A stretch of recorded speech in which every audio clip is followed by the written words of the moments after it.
A principios de los años 50, General Electric y la ya desaparecida American Locomotive Company, es decir, ALCO, se asociaron para construir una serie de locomotoras de turbina de gas inmensamente potentes que fueron auténticos iconos del oeste americano durante casi 3 décadas. Aunque nunca se habían utilizado en trenes, las revolucionarias turbinas de gas proporcionaban potencia más que suficiente para arrastrar enormes cargas a través de algunos de los terrenos más montañosos del país, y en muchos aspectos superaban a las diésel, que habían sido pilares de la industria desde principios de siglo. Pero a pesar de su admirable servicio y su notable rendimiento, la vida de las locomotoras eléctricas con turbina de gas, o GTEL, se vio truncada por el aumento del coste de la energía, el elevado consumo de combustible y la dura competencia de una nueva generación de motores diésel cada vez más potentes y eficientes. Nuestro Megaprojects de hoy es una historia clásica de innovación y economía, y sobre todo de la interminable búsqueda de más caballos. Pero dejadme que haga un breve paréntesis.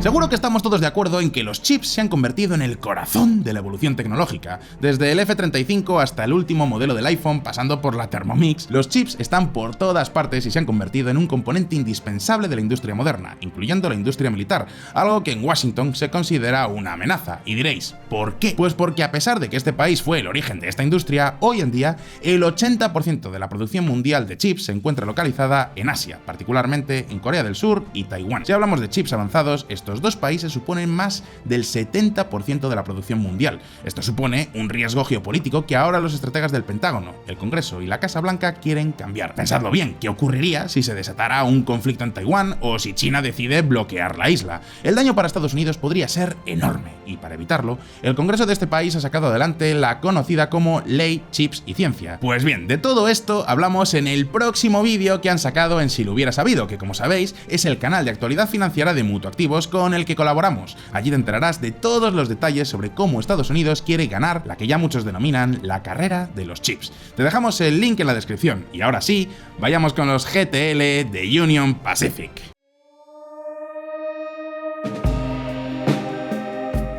Amigos, amigas, la primera locomotora de turbina de gas fue construida por Renault en el año 1952.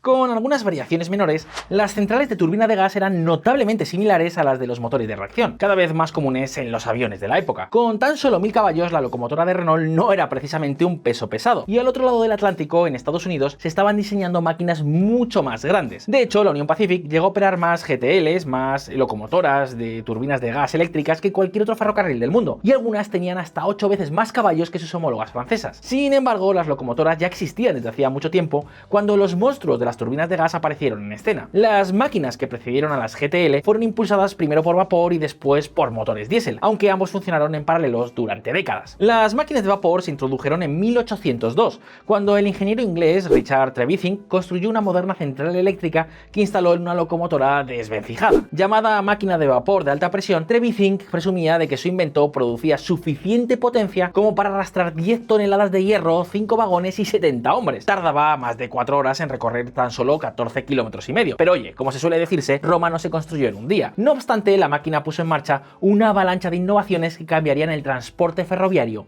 para siempre. La cúspide de la tecnología de vapor se alcanzó casi 150 años después, cuando la Union Pacific utilizó una flota de 25 locomotoras Big Boy de más de 7000 caballos entre Utah y Wyoming. En comparación, la mayoría de las locomotoras diésel de la época tenían unos 1500 caballos de potencia. Pero aunque les sobraba la fuerza bruta, las locomotoras de vapor eran pesadas, caras y propensas a las explosiones catastróficas en sus calderas.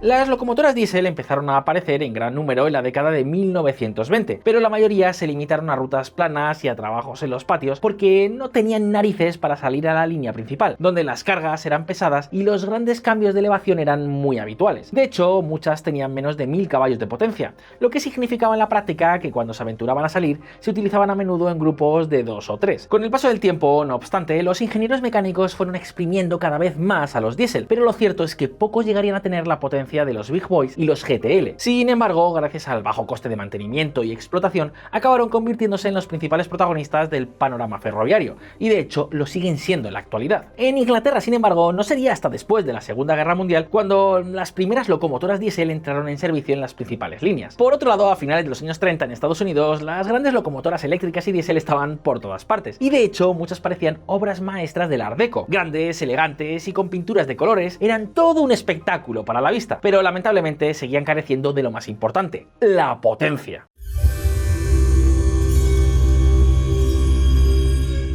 En búsqueda de mejores soluciones energéticas, UP probó y finalmente rechazó un par de locomotoras de turbina de vapor en los años 30. Los diésel cumplían su función, pero el uso de 3 o 4 locomotoras caras para hacer el trabajo que podrían hacer una unidad más potente hizo que los contables y accionistas de UP se pusieran un poco nerviosos. General Electric llevaba años construyendo turbinas de gas para diversas aplicaciones de propulsión y generación de energía, pero nunca se habían utilizado en locomotoras, porque ¿quién en su sano juicio pondría un motor a reacción en un tren? Entonces, en algún lugar, tal vez en la sede de Union Pacific, en Omaha, Nebraska, se encendió una bombilla. La idea tenía cierto mérito, pero había un gran problema. Las turbinas de gas inhalaban tanto combustible como los jubilados engullen gambas en un buffet libre. De hecho, las turbinas consumían el doble de combustible que los motores de diésel, pero si uno de los primeros podían igualar la potencia de 2 o 3 de los segundos, el gasto en combustible podría reducirse. Además, los motores diésel se liberarían para transportar carga generadora de ingresos en otros lugares, como en rutas más llanas, donde las cargas no fueran tan pesadas. Además, las turbinas de gas tienden a ser más eficientes cuando operan a altas velocidades en largas distancias. Se ralentizaban considerablemente cuando tiraban de cargas pesadas a través de puertos de montaña. Pero pensad que estamos hablando del oeste americano, un espacio lleno de grandes llanuras, así que era una opción natural. Alco General Electric fabricó el prototipo GE101 en 1948 y UP lo puso a prueba el verano siguiente cuando fue rebautizado como UP50. Aunque el ahorro de combustible era escaso, no era un gran problema teniendo en cuenta la potencia que producía el UP50, especialmente porque quemaba fuel oil pesado Bunker C, que era significativamente más barato que el diésel. El inconveniente es que el Bunker C era sucio y se coagulaba en forma de melaza a bajas temperaturas. Para remediarlo, había que calentarlo con un generador de vapor antes de inyectarlo en las cámaras de combustión de la turbina. Más tarde se instalaron calentadores directamente en los tenderes, pero mantener el flujo de combustible viscoso era siempre un problema. Con el tiempo, UP cambió el Bunker C por el fuel oil pesado número 6, más refinado y que se quemaba de forma más limpia y causaba menos desgaste en los álabes de las turbinas, lo que era un problema constante para los GTL. Sin embargo, su mayor inconveniente era que el fuel oil pesado número 6 era caro. Esto se compensó, en parte, dando al nuevo motor el aire que necesitaba en mayores cantidades. Se añadieron rejillas ajustables capaces de optimizar el flujo de aire en función de la temperatura, la carga, el terreno y las condiciones del viento. Union Pacific pretendía utilizar las nuevas locomotoras de turbina de gas para sustituir a sus locomotoras de vapor Big Boy, que ya estaban programadas para ser paralizadas. Aunque su rendimiento fue bueno, el ferrocarril nunca llegó a hacerse con la UP50, pero la mayoría de sus características de diseño se incorporaron a los modelos posteriores. Con una longitud de más de 25 metros de extremo a extremo y una capacidad de carga de entre 230.000 kilos y 385.550 kilos, los GTL eran grandes máquinas. Con 4 camiones multieje y un ancho de vía de aproximadamente 1,37 metros, estos monstruos de acero eran capaces de transportar cargas cercanas a las 7.000 toneladas a través de vastas extensiones de terreno salpicado de largas y empinadas pendientes. Pero toda esta potencia no se distribuía a través de una transmisión y un eje motriz como en los coches y los camiones. En su lugar, la energía mecánica del motor se convertía en electricidad mediante enormes alternadores, tras lo cual se transmitía a los motores de tracción, motores eléctricos de las ruedas, que proporcionaban la fuerza de propulsión para poner y mantener en movimiento las gigantescas máquinas. Este eficiente, aunque complejo sistema, funcionó bien en las locomotoras, y a lo largo de la vida de los GTL, la potencia se duplicó con creces, terminando finalmente en unos 8.000 caballos de fuerza, al menos oficialmente. El esfuerzo de tracción, es decir, la cantidad de fuerza ejercida sobre las ruedas motrices en las unidades de la primera generación, era de unas asombrosas 138.000 libras-pie, es decir, más o menos la misma fuerza de arrastre generada por 100 camiones pesados europeos o estadounidenses. La velocidad máxima de los primeros GTL era de 105 km por hora en terreno llano, aunque eran capaces de ir mucho más rápido.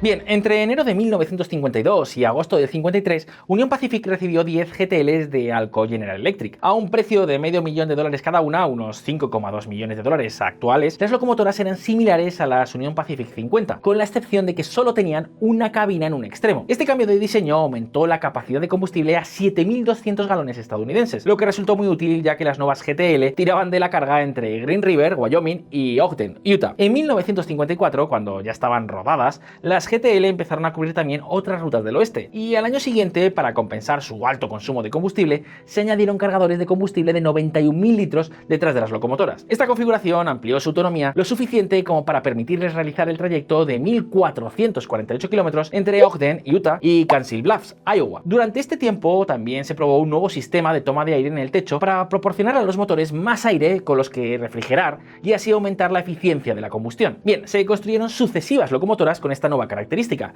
y la Union Pacific también convirtió una unidad para que funcionara con propano que alimentaba al motor desde un enorme tanque presurizado en un vagón tender separado. El propano se quemaba limpiamente y no ensuciaba los alaves de la turbina como si lo hacían los combustibles más gruesos y menos refinados, pero lo cierto es que era más caro y presentaba problemas adicionales de manipulación, transporte y seguridad, que se dice pronto. Al final el ahorro no merecía la pena y la unidad experimental volvió a funcionar con Bunker C. Posteriormente se utilizaron dos unidades en tándem con un tender de combustible entre ellas, pero aunque la combinación supuestamente superaba los 10.000 caballos de potencia, la turbina de la segunda locomotora a menudo sufría un bloqueo del compresor en los túneles debido a la ingestión de los gases de escape de la unidad que la precedía. Se hicieron modificaciones para remediar el problema, pero el esquema se desechó en favor de una configuración GTL diésel que demostró ser más fiable y eficiente en cuanto a combustible, al tiempo que seguía enviando unos 6.500 caballos de potencia a las vías.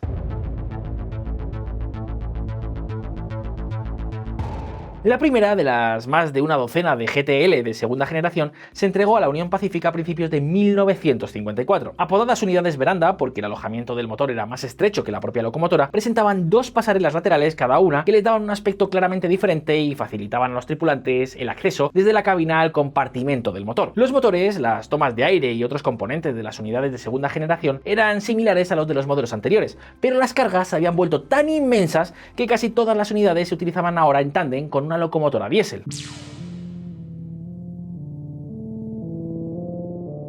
Tras el éxito de las anteriores generaciones de GTL, Union Pacific encargó 30 nuevas unidades aún más potentes a mediados de los años 50, y aunque pasaron años antes de que tomaran posesión de la primera, esta y sus sucesoras se convertirían en las locomotoras más potentes de todo el mundo. Cada una de ellas constaba de dos unidades, un motor de turbina de gas y un tender de combustible aislado de 91.000 litros. La primera unidad, OA, albergaba la cabina, el generador auxiliar y otros sistemas secundarios, mientras que la unidad B llevaba la turbina y el generador de electricidad que enviaba energía a los motores de tracción de ambas unidades. Entregada a la Union Pacific en agosto de 1958 con una potencia oficial de 8.500 caballos, los ingenieros y los mecánicos de la empresa afirmaron que la nueva bestia producía, cuando funcionaba con aire más denso y frío, más de 10.000 caballos. Mientras tanto, el esfuerzo de tracción se incrementaba en un 10% hasta las 146.000 libras-pie. Bien, a principios de los años 60, el peso nominal había aumentado a entre 5.200 y 6.700 toneladas, dependiendo de la ruta, siendo el primero el límite para las zonas montañosas. Las nuevas turbinas contaban con compresores de 16 etapas para una aspiración y combustión más eficientes, pero con los tenderes llenos, cada GTL superdimensionada pesaba la asombrosa cifra de 1,2 millones de libras, que vienen a ser unos 544.000 kilos. De hecho, eran tan pesadas que Union Pacific se planteó añadir motores de tracción a los tenderes de combustible, aunque no sería hasta años después, cuando se añadieron rutas a Los Ángeles. Ahora, además de que los tenderes estaban motorizados, se impusieron restricciones de velocidad para mejorar la seguridad, conservar el combustible y reducir la tensión en los sistemas mecánicos y eléctricos. Y dado que los filtros obstruidos eran una fuente constante de problemas, algunos GTL empezaron a funcionar exclusivamente con combustible prefiltrado. Esto hizo que los motores fueran más limpios, más eficientes y más potentes, además de reducir el desgaste de las palas. Pero en 1970 todos los GTL de tercera generación habían sido retirados.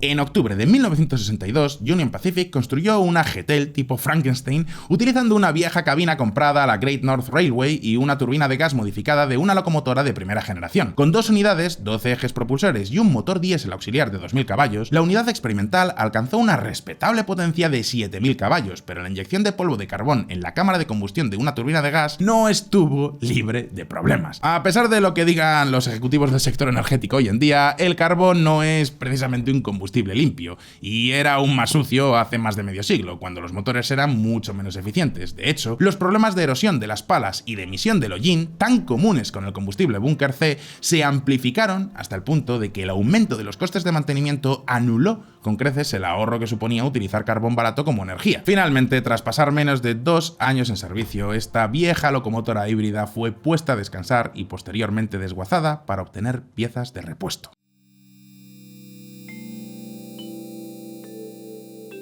Durante décadas, los primeros y últimos modelos de GTL circularon juntos en estados del oeste como Wyoming, Utah o Nuevo México. Los responsables de UP afirmaron que durante los años 60, las GTL transportaban hasta el 10% de la carga de la compañía, aunque representaban mucho menos del 10% de las unidades de potencia por número. Incluso hoy en día, son los motores más potentes jamás instalados en las locomotoras norteamericanas. En total, las turbinas de gas recorrieron decenas de millones de kilómetros y su producción se extendió desde enero de 1953 hasta el verano de 1961, con 55 unidades construidas y entregadas, pero aunque las unidades de tercera generación seguían funcionando a finales de los años 60, su futuro no era demasiado prometedor. Los diésel eran cada vez más potentes y se avecinaba una crisis nacional de combustible. Entre 1949 y 1967, el precio medio de la gasolina y otros combustibles en Estados Unidos se mantuvo relativamente estable. Vale, sí, hubo ligeras variaciones anuales, pero nada serio. Sin embargo, las cosas estaban a punto de cambiar. Llegó la crisis del 73 y a finales de los años 70, el coste medio de muchos combustibles refinados casi se había triplicado. De ahí que la eficiencia del combustible se convirtiera en un factor importante a la hora de decidir qué motores utilizar. Lamentablemente, para los adictos a los caballos y para los frikis de los trenes, los GTL ya no eran económicamente viables. Así que el último hurra para la turbina de gas tuvo lugar el día después de la Navidad de 1969. Ahora, más de 50 años después de todo aquello, algunos GTL han sido restaurados con cariño por museos ferroviarios de todo el país, es decir, de todo Estados Unidos. Pero aunque parezcan nuevos por fuera, el coste de renovar sus motores y engranajes es prohibitivo, por lo que las posibilidades de que vuelvan a retumbar por las vías son escasas. Pero ahora turno para ti. ¿Has visto alguna de estas unidades en algún museo? ¿Eres más de trenes, de aviones o de barcos? En definitiva, ¿cuál es tu temática favorita de Megaprojects? Déjanos tu respuesta en los comentarios y como siempre, no olvides que aquí en Megaprojects sacamos vídeos nuevos todas las semanas, así que suscríbete al canal y dale a la campanita para no perderte ninguna de nuestras actualizaciones. Si te ha gustado este vídeo, dale a like y nos vemos en el próximo. Un saludo y hasta pronto.